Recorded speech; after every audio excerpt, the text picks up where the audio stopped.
Imagina o que seria não poder ouvir este podcast. Uma tragédia, não? Não estou a pedir que imagine que não podia ouvir este podcast porque eu simplesmente não tinha decidido perder algumas horas da minha vida a preparar conteúdos e ele não existia. Também não estou a pedir para imaginar que não o tivesse encontrado na multidão de podcasts que por aí existem. Estou a pedir que imagine que não podia ouvir este podcast porque o Estado ou um qualquer ditador perto de si não permitia a pessoas comuns fazerem e difundirem podcasts. Se é permitido a uma pessoa comum como eu fazer este tipo de coisas e a outra pessoa comum como você ouvir este tipo de coisas, é porque, pelo menos para isto, temos liberdade de expressão. Podemos expressar livremente algumas das nossas ideias e isso, achamos nós, é uma coisa boa e que não queremos deixar de ter. Assim, à primeira vista, este é um direito que valorizamos e estamos dispostos a lutar para o manter. Mas até que ponto está disposto a defender esta liberdade que todos temos e que eu uso para fazer podcasts? Imagine que, a partir de hoje, eu deixava de me interessar por conteúdos filosóficos e usava este podcast apenas para o insultar e caluniar. Passava a ser esse o objetivo e o conteúdo deste podcast. Vá-se lá saber porquê, de todas as pessoas do mundo, escolhi-o a si como o meu alvo. Passava horas dos meus dias a juntar as maiores mentiras e infâmias sobre si e, à noite, refugiava-me no meu sótão, onde gravo estas conversas comigo mesmo, e, na minha voz mais séria e afetada, acusava-o do pior que possa imaginar. Pior ainda do que possa imaginar. De mim, você, os seus amigos e familiares ouviam coisas que nunca sequer lhes passou pela cabeça ouvir sobre si. Sim, sobre si. Tudo mentira. Tudo falsidades. Nenhuma verdade. Nem mesmo nenhuma meia-verdade. Mas a imagem de bom amigo, bom pai, bom cidadão que tinha até aí ficou irremediavelmente manchada. Sempre que se cruzavam consigo, os seus amigos, vizinhos, conhecidos, colegas de trabalho, não podiam deixar de pensar naquele podcast muito popular. Todas as verdades sobre, ponha aqui o seu nome, sei lá, Luís Ferreira. Todas as verdades sobre Luís Ferreira. E essas pessoas ficavam a pensar: será verdade aquilo tudo que eu vi neste podcast acerca do Luís Ferreira? Ele até parece boa pessoa, o Luís Ferreira, mas não sei. Onde há fumo, há fogo. Pois é, meu amigo. Aí já não estaria tão disposto a defender o meu direito a dizer estas coisas, pois não? O primeiro limite que quereria impor seria o de eu não poder dizer mal de si. Iria querer saber quem eu era, se já não soubesse, iria querer apanhar-me, mandar-me calar, ou prender, ou pior. Eu não sei do que você é capaz, afinal, você é o Luís Ferreira. Depois iria querer estender essa proibição a outras pessoas além de mim que quisessem dizer mal de si, da sua família e dos seus amigos. Se fosse uma pessoa justa e imparcial, iria querer alargar ainda essa proibição a todas as outras pessoas, mas também a grupos de pessoas, pessoas do seu país, da sua etnia, da sua religião e orientação sexual, mas também a todas as pessoas de todos os países, etnias, religiões, orientações sexuais. Para mostrar que não era o Luís Ferreira que eu pintava negativamente no meu podcast, iria querer passar também por defensor das minorias, queria que estas fossem particularmente defendidas desse tipo de discurso. Acharia justo que não fosse permitido insultar, levantar suspeitas, dizer mentiras e calúnias sobre absolutamente ninguém, muito menos incentivar o ódio e a violência. A menos que você, Luís Ferreira, seja um ditador, também acharia justo que essas proibições se aplicassem a si mesmo. Ou seja, neste ponto, estaria disposto a impor um limite à liberdade de expressão das outras pessoas e à sua própria liberdade de expressão. E parece-me razoável, queria que fosse o Estado e não outros cidadãos a assegurar que essas restrições à liberdade de expressão existissem e fossem levadas a cabo, quer prevenindo que acontecessem, quer punindo quando acontecessem. Tudo isto parece-me bastante razoável, não? Poderia ser problemático determinar o onde, o quando e o como aplicar estas restrições à liberdade de expressão. Mas seguramente que agora, depois desta terrível experiência que teve comigo e com o meu podcast, percebe a importância de colocar alguns limites àquilo que podemos dizer publicamente uns dos outros. Neste momento estaria a colocar esse limite à liberdade de expressão naquilo que se costuma chamar de discurso do ódio. O discurso do ódio é uma forma de atacar pessoas ou grupos de pessoas. Os exemplos da propaganda nazi, das manifestações racistas ou homofóbicas, são os exemplos que primeiro nos vêm à cabeça, mas há outros menos óbvios. Eu vou dar aqui um exemplo, não quero parecer demasiado sensível e politicamente correto, mas reparem em algumas personagens do Tintin, aquela personagem da banda desenhada da RG. Ao que parece, o RG tinha simpatias nazis, tendo mesmo chegado a desenhar propaganda para o Hitler quando o Terceiro Reich invadiu o seu país, a Bélgica. Uma das suas personagens em particular, o banqueiro Blumenstein, é ilustrado com as características que o regime nazi gostava de associar aos judeus. Um narigudo, ganancioso e sem escrúpulos. Parece que estou a falar de si, Luís Ferreira. O resultado deste discurso do ódio, para que a RG contribuiu, teve as consequências que todos conhecemos. Milhões de judeus acabaram queimados em fornos depois de anos e anos de desumanização, como a que o autor de Tintin, RG, lhes dedicou. Não estou a pedir que tomem uma posição e cancelem o Tintin, mas deem uma vista de olhos à coleção de Tintins que ainda guardam em casa dos vossos pais e vejam se há ou não palavras e personagens que descrevem negativamente um determinado grupo de pessoas, neste caso os judeus. E por falar nos seus pais, lembra-se daquela vez que chegou a casa a chorar porque a Mariana lhe chamou estúpida? Lembra-se desse episódio? Que facada nas costas, a sua melhor amiga, a sua BFF, como se diz agora. Repare que acabou de lhe mudar o sexo. Era o Luís e agora chama-se, sei lá, Graça. Agora é a Graça. Lembra-se, Graça, de estar lavada em lágrimas no sofá da sala, lareira acesa, a chuva lá fora a bater nos vidros da janela? Isto sou eu a tentar criar um ambiente mais dramático. Lembra-se do que a sua mãe lhe disse na altura? Alguma coisa como: não chores, minha filha, paus e pedras podem ferir os teus ossos, mas as palavras não te podem magoar? Lembra-se disto? Bem, a ideia que a sua mãe tão caridosamente lhe quis transmitir é que as palavras da sua amiga eram inócuas, eram inofensivas. Ao contrário de uma pedra, que deve doer que se farta quando nos acerta, uma palavra é apenas ar em movimento. Como é que ar em movimento nos pode magoar? Bem, já deve estar a pensar que não era bem isto que a sua mãe lhe queria dizer. Deveria estar a referir-se não a ar em movimento, mas ao significado que damos a esse ar em movimento. É isso que nos dói. Sentir-nos feridos por uma palavra mais dura que nos dizem. O que a sua mãe lhe queria dizer devia ser que aquilo que dizem sobre nós não for verdade, se aquilo não for verdade, se não tiver um acordo qualquer com a realidade, essas palavras não têm por que nos magoar. As mentiras não têm por que nos magoar. As falsidades não têm por que nos magoar. O que no fundo a sua mãe lhe estava a dizer era que você não era estúpida e que a Mariana estava a dizer que era estúpida, provavelmente com a inveja das suas notas, que eram melhores que as dela. Na altura ficou deslumbrada com estas pérolas de sabedoria que a sua mãe deve ter ouvido na casa de chá com as amigas, ou lido numa revista cor-de-rosa qualquer, ou lá onde é que na altura se usava para encontrar estas coisas bonitas em vez do Facebook. Ainda hoje você mesma repete aos seus filhos: paus e pedras podem ferir os teus ossos, mas palavras não te podem magoar. Mas vamos parar aqui um bocadinho. Eu sei que diz isso aos seus filhos, eu sei que isso é muito bonito, mas acredita mesmo nisso? Tudo bem que é um mantra que os pode ajudar a superar um mau bocado, como já ajudou a si naquela tarde de chuva com a sua mãe, e até pode servir para que ganhemos todos um pouco mais de autoestima e confiança em nós mesmos. Essa ideia de que palavras falsas não nos podem magoar, mentiras não nos podem magoar, que podemos ser insensíveis às mentiras e às acusações que nos fazem, tudo isso torna-nos mais fortes aos nossos próprios olhos. Mas a verdade é, como sabe bem, as palavras magoam e muito. Pense comigo.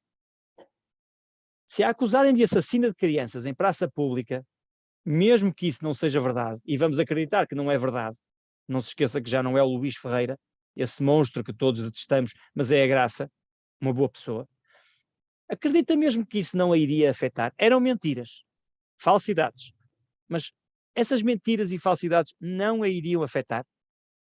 Acredita mesmo que é verdade o que a sua mãe lhe disse, que as palavras não nos podem magoar, se forem falsas, se forem mentiras? Essas terríveis acusações que ouviu acerca de si, mesmo que falsas, mesmo que mentiras, iriam magoar o seu espírito, tanto quanto qualquer coisa pode fazê-lo. Sim, é certo, poderia recuperar, poderia reagir bem, conseguir até alguma punição para quem disse essas coisas e assim obter algum consolo e voltar a ter alguma paz de espírito. Mas não me diga que aquelas palavras, naquele momento que as ouviu, naquele momento em que se tornaram públicas, não a puseram de joelhos, não a derrubaram. Vai-te lixar, mãe, apetece dizer. Vai-te lixar. As palavras magoam e magoam bem. Ok, pausa. Emociono-me um bocadinho com isto. Vamos mudar um bocadinho o registro aqui. Deixem-me dar uma aqui de intelectual e mostrar-vos que também leio livros. Já chega de exemplos rasteiros e comezinhos do dia-a-dia e venham comigo dar uma volta por caminhos um pouco mais conceptuais para tentar chegar onde eu quero chegar. Tenham paciência. Não será fácil, mas eu espero que a volta compense. Estamos aqui a tentar perceber por que motivo as palavras magoam. Já sabemos que magoam. Por que motivo as palavras magoam?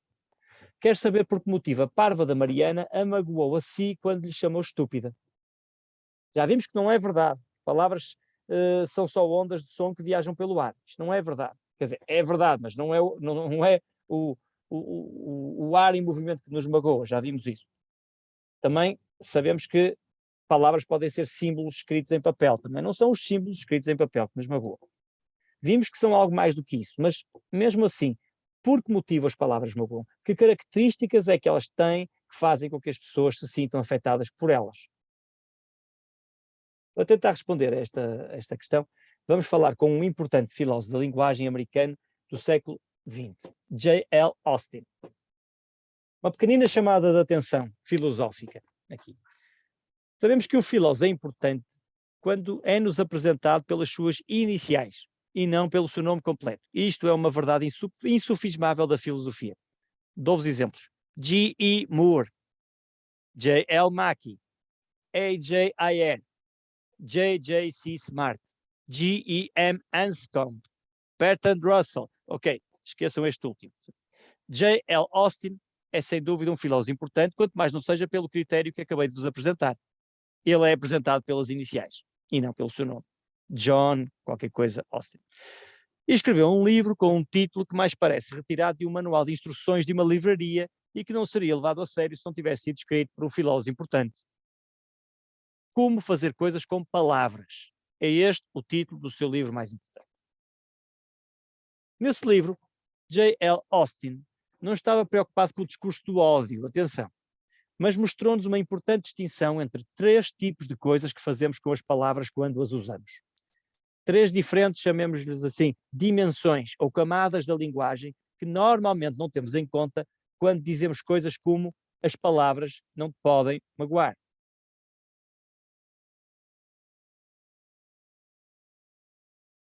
Claramente a sua mãe não leu Austin.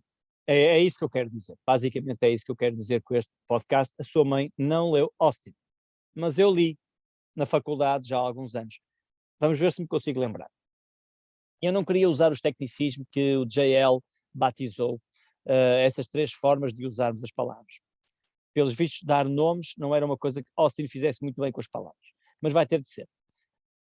Neste seu livro, Austin apresentou-nos três tipos de atos linguísticos: os locutórios, os perlocutórios e os ilocutórios. Na faculdade devo ter trocado imensas vezes estes nomes, mas o que interessa aqui não é decorar estes nomes estranhos, mas as tais distinções que eles revelam entre as diferentes coisas que fazemos com as palavras. As palavras novas têm esta característica, revelam-nos realidades que já existiam antes de as nomearmos, mas que não conhecíamos. Austin revelou-nos essas realidades, essas três dimensões ou três camadas da linguagem que não conhecíamos antes dele nos dar estas palavras com nomes estranhos. Austin começa por nos dizer que com as palavras significamos certas coisas. Ok, Austin, tudo bem, até aqui sabíamos, não é? Com as palavras significamos certas coisas. Chama isto um ato linguístico locutório. Por exemplo, dizemos que o copo está cheio de água, ou que Istambul é a capital da Turquia, ou que está um copo cheio de água em Istambul, a capital da Turquia, que antes se chamava Constantinopla. Ok, já chega. Perceberam a ideia? Um ato locutório é o que normalmente achamos que fazemos com as palavras. Mas não é só isto que fazemos com as palavras. Não nos limitamos a significar certas coisas. Com as palavras também produzimos certos efeitos. Esta é a segunda camada que o Austin nos falava. Produzimos efeitos com as palavras. Por exemplo, quando convencemos alguém a ir a Istambul buscar-nos um copo de água, sim, tinha que continuar com este exemplo, não é? Quando convencemos alguém a ir a Istambul buscar-nos um copo de água, estamos a produzir um certo efeito. Estamos a convencer alguém a ir a Istambul buscar-nos um copo de água. Estamos a realizar um ato linguístico perlocutório. Sim? Este é um exemplo que nos mostra que as nossas palavras podem ter certos efeitos no mundo. Neste caso, as nossas palavras convenceram alguém a levantar o rabinho da cadeira e ir até Istambul buscar-nos um copo de água. Nós estamos no Porto, ok? Não sei quantos quilómetros são, é ver na Wikipédia. Bem, se isto não nos mostra que as nossas palavras têm efeitos no mundo, desisto de tentar. Não é? Se não é suficiente para mostrar que as nossas palavras têm efeitos no mundo, conseguir que alguém vá do Porto até Istambul buscar um copo de água, desisto de tentar. E por fim, esta é a terceira coisa que fazemos com as palavras. No próprio ato de usar as palavras, estamos a fazer certas coisas. Austin chama isto ato linguístico ilocutório. Ok, um exemplo. Apostamos com um amigo que ele não é capaz de ir a pé até Istambul, pegar num copo de água e trazê-lo até aqui sem entornar uma só gota. Vamos devagarinho. Ao dizer algo como, abrir aspas, ok? Aposto contigo, não és capaz de ir a pé até Istambul, pegar num copo de água e trazê-lo até aqui sem entornar uma só gota, fechar aspas. E se além disso o nosso amigo aceitar a aposta, a nossa frase teve um efeito especial de selar uma espécie de negócio entre nós. Ou seja, as próprias palavras são algo com um tipo de existência, uma aposta neste caso. Ok? Portanto, ao usar as palavras estamos a fazer certas coisas. O ato ilocutório. Quem, como a sua mãe, acha que as palavras não servem para magoar, acha que as palavras servem apenas para significar certas coisas, alguém como a sua mãe acha que as palavras são usadas apenas na primeira dimensão que Austin descreveu. Lembra-se do nome estranho? A dimensão dos atos locutórios. A sua mãe, não sabia disto, se eu estou-lhe a dizer, é uma exclusivista dos atos locutórios. Diga-lhe isso. Acho que vai gostar de saber. Pessoas como a sua mãe acham que só usamos as palavras numa só dimensão da linguagem. Por isso é que são exclusivistas. Assim, pensam essas pessoas. Se as palavras só servem para significar coisas, e se chamamos estúpida a alguém e ela não é estúpida, então não temos motivos para achar que usar essa palavra causa algum tipo de dano. Achamos que simplesmente falha o alvo. É mentira, é falso. Não significa nada. Sim? Não remete para nada no mundo real. Dizemos que alguém está simplesmente a usar a palavra estúpida de forma errada e ficamos por aqui. Mas como nos mostrou o nosso amigo filósofo, o querido Austin, o J.L., e como também vimos nos exemplos do podcast acerca do Luís Ferreira e no episódio da parva da Mariana que lhe chamou estúpida, não é só isso que fazemos com as palavras. Ao proferir certas expressões, ao dizer certas coisas, estamos a ter o efeito de magoar alguém. Sim? Lembra-se do ato perlocutório. As palavras têm um efeito. E estamos a ter a intenção de efetivamente agredir alguém. A terceira camada, o ato ilocutório. Muito bem. Terminada esta volta em torno da linguagem, agradeço-lhe a paciência. Voltemos então ao discurso do ódio. Austin mostrou-nos que o discurso do ódio tem efeitos danosos e é algo mau em si mesmo. Lembro que ele não falou em específico do discurso do ódio, mas a sua distinção em 3 camadas dos atos linguísticos fez-nos ver isso. É como atirar uma pedra com a intenção de magoar alguém. Atirar uma pedra tem um efeito danoso e doloroso se acertar em alguém e é algo mau em si mesmo quando é feito com a intenção de causar dano e magoar.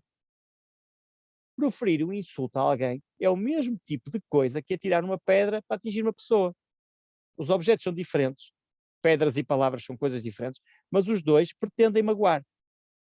Austin tinha razão. As palavras não podem ser afastadas de quem as diz, do contexto em que são ditas e da intenção com que são ditas. As palavras não flutuam no ar de forma neutra, têm uma intencionalidade que está ligada aos objetivos e ao estatuto de quem as profere. Este passeiozinho que demos com o Austin fez-nos perceber um pouco melhor porque é que as palavras magoam e que de facto magoam mesmo. Até dizer coisas como perlocutório e ilocutório magoa mesmo. Como acontece com os bons passeios, também este não nos levou muito longe. Voltamos à casa de partida. Já sabíamos que as palavras magoam, mas agora sabemos um pouco melhor porquê. Porquê é que elas nos magoam. Sim, é um facto que as palavras magoam. Já sabíamos disto. Mas deste facto, do facto que as palavras magoam, e agora vamos dar outro passo mais à frente, ok? Do facto que as palavras magoam, não temos de concluir nada. É só um facto. É inerte. Ou seja, não temos que ir a correr, pedir ao governo que crie uma legislação e que faça cumprir leis que ponham limites à liberdade de expressão. Querer que haja limites à liberdade de expressão não é o mesmo que querer que seja o Estado a dizer quais são esses limites e a impor esses limites às pessoas. Estão a perceber a diferença? Portanto, eu posso achar desejável haver limites ao que pode ser dito, mas posso não querer um Estado paternalista a dizer-me a mim e a todos onde estão esses limites. Talvez, posso pensar, talvez seja preferível deixar que a própria sociedade se autorregule e que sejam as pressões dos vários grupos sociais, família, amigos, colegas de trabalho, patrões, etc., a fazer com que os abusos da liberdade de expressão sejam controlados e provoquem o menor dano possível. Além disso, e eu aqui vou estender aqui uma passadeira que poderá ser polémica. Além disso, os danos causados pelo discurso do ódio podem não ser possíveis de serem controlados. Okay? Então, nós podemos não controlar os efeitos causados pelo discurso do ódio. Sim? Mas eu queria ir um bocadinho mais longe. Ou seja, os danos causados pelo discurso do ódio podem mesmo ser desejáveis. Ok, vou dizer outra vez, pois pode já estar meio adormecido com as banalidades que ouviu até aqui. Okay? O discurso do ódio pode ser uma coisa desejável. Ok, para tudo. Para tudo. Parem as máquinas, carrega no pause deste podcast. O que é, Tomás? Estás a dizer que o sofrimento causado às pessoas pelo discurso do ódio pode ser desejável? Tomás, calma. Vá, desliga o computador. Estás há muito tempo a falar para o microfone. Já estás a disparatar. Vai dormir. Calma, amigos. Calma. Tenham só mais um bocadinho de paciência. Confiem em mim. Eu explico onde quero chegar. Ok? Eu explico onde quero chegar. Mas por agora vou seguir o vosso conselho. Realmente este podcast já está muito longo. Vamos ter que o partir em dois. Sim? Amanhã continuamos onde deixamos. Vou precisar de algum fôlego para defender a ideia de que o discurso do ódio pode ser uma coisa boa. Ok? Gostei de falar com vocês. Até amanhã.